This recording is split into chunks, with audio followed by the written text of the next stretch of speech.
Good morning everyone. आज हम पढ़ने वाले हैं mechanism of muscle contraction. Mechanism of muscle contraction को एक्सप्लेन किया गया है स्लाइडिंग फिलामेंट थ्योरी के द्वारा। स्लाइडिंग फिलामेंट थ्योरी दिया गया था Andrew Huxley, Hugh Huxley, Ralph Niedergerke के एंड जीन हैंसन के द्वारा। मसल कॉन्ट्रैक्शन स्टार्ट कैसे होता है? It initiates when the signal send from the central nervous system to the muscle cell. अब सेंट्रल नर्वस सिस्टम से मसल सेल में हमारा नर्व इंपल्स कैसे जाता है, एक्शन पोटेंशियल सार्कोलीमा में कैसे जनरेट होता है, that occurs through the neuromuscular junction, जो होता है between the neuron and the muscle. Now axon terminal, that is nerve terminal, has synaptic vesicles. अब ये जो साइनेप्टिक वेसिकल्स हैं ये कंटेन करते हैं एसिटाइल कोलिन, जो कि एक न्यूरोट्रांसमीटर है। अब ये न्यूरोट्रांसमीटर क्या होता है, जब जैसे ही यहाँ पर नर्व इम्पल्स नर्व के एंड पर पहुंचता है, उसी समय ये साइनेप्टिक वेसिकल्स रप्चर कर जाते हैं और ये फ्यूज करते हैं प्लाज्मा मेम्ब्रेन ऑफ नर्व से, और ये रिलीज कर देते हैं एसिटाइल कोलिन यानी कि न्यूरोट्रांसमीटर। कहाँ? तो साइनेप्टिक क्लेफ्ट में, जो कि पार्ट है between the axon terminal and the sarcolemma, that is plasma membrane of the muscle cell.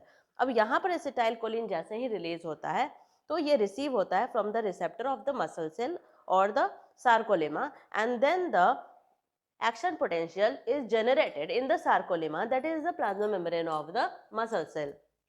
जैसे ही एक्शन पोटेंशियल सार्कोलीमा में गया, उसके बाद टी ट्यूबल्स, जो कि मेम्ब्रेनस एक्सटेंशंस हैं ऑफ द मसल सेल, वो टी ट्यूबल्स में चला जाता है और उसके बाद टी ट्यूबल्स से यह स्टिमुलेट कर देता है सार्कोप्लाज्मिक रेटिकुलम, जो कि इंडोप्लाज्मिक रेटिकुलम है हमारे मसल सेल का, कि ये कैल्शियम 2+ आयंस को रिलीज करे। जैसे ही कैल्शियम 2+ आयंस रिलीज होना शुरू हो गया from the sarcoplasmic reticulum in the muscle cell, तो तो कंसेंट्रेशन ऑफ कैल्शियम 2+ इंक्रीज हो जाता है। कहाँ पर इंक्रीज हो जाता है? इन द सार्कोप्लाज्म यानी कि साइटोप्लाज्म ऑफ मसल सेल। जैसे ही कैल्शियम 2+ आयन का इंक्रीज होता है, क्रॉस ब्रिज का फॉर्मेशन होता है। तो इस मैकेनिज्म को अच्छे से समझने के लिए what we need is, we need to understand what is thick filament, thin filament, इनके क्या कंपोनेंट्स हैं। थिक फिलामेंट बेसिकली ये एक प्रोटीन है जो जिसका मोनोमर है मेरोम्योसिन। मोनोमर को कहे हमने monomer, that is the simplest, the shortest, the smallest unit. तो मेरोम्योसिन जो है इसका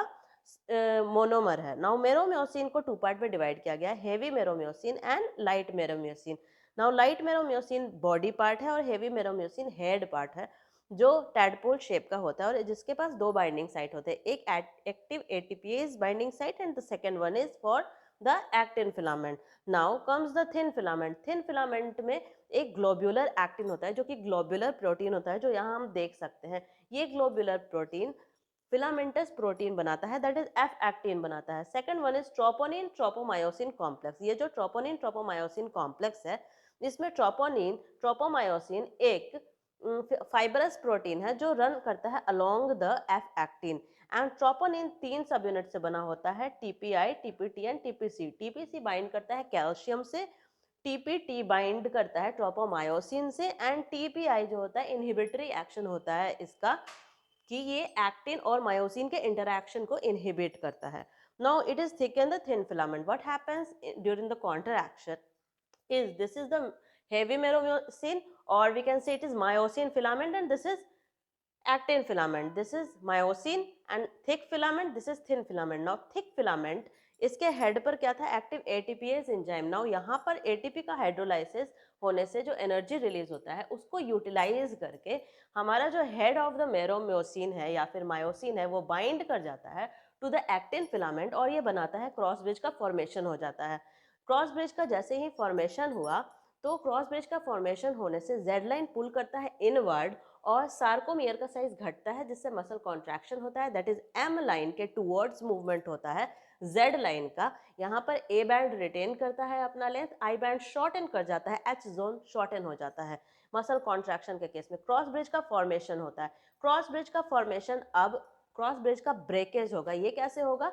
एडीपी और पीआई रिलीज होगा, कॉन्फर्मेशन चेंज होगा। कॉन्फर्मेशन जैसे ही मायोसिन का चेंज हुआ तो क्रॉस ब्रिज ब्रेक डाउन कर जाएगा, एटीपी बाइंड कर जाएगा फिर से एक्टिव एटीपीएच साइट से ऑन द मायोसिन फिलामेंट और उसके बाद ये साइकिल कंटिन्यू करेगा। So this was the muscle contraction. यहाँ पर कैल्शियम 2+ जब इंक्रीज कर रहा था उस टाइम यहाँ पर हम देख सकते हैं कि ये क्या है, हमारा एक्टिन फिलामेंट है। एक्टिन फिलामेंट पर ये मायोसिन बाइंडिंग साइट है। अब ये जो मायोसिन बाइंडिंग साइट हमें यहाँ पर दिख रहा है, इस मायोसिन बाइंडिंग साइट पर रिलैक्स्ड स्टेट में ट्रोपोनिन ट्रोपोमायोसिन कॉम्प्लेक्स जुड़ा हुआ है। अब ये जो ट्रोपोनिन ट्रोपोमायोसिन कॉम्प्लेक्स है, ये रिलैक्स स्टेट में तो जुड़ा हुआ है। जैसे ही कैल्शियम 2+ आयन का कंसंट्रेशन बढ़ा, ये जो मास्किंग थी मायोसिन बाइंडिंग साइट की ऑन द एक्टिन फिलामेंट, ये हट जाती है और उसके बाद ये ट्रोपोनिन ट्रोपोमायोसिन कॉम्प्लेक्स वहां पर से हट जाता है। इस वजह से अनमास्किंग हो जाती है मायोसिन बाइंडिंग साइट की फ्रॉम द एक्टिन फिलामेंट, और इस वजह से,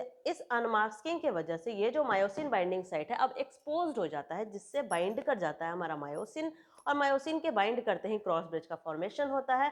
और फिर we have already discussed, so this was the whole mechanism of muscle contraction. So that's all for today. Thank you.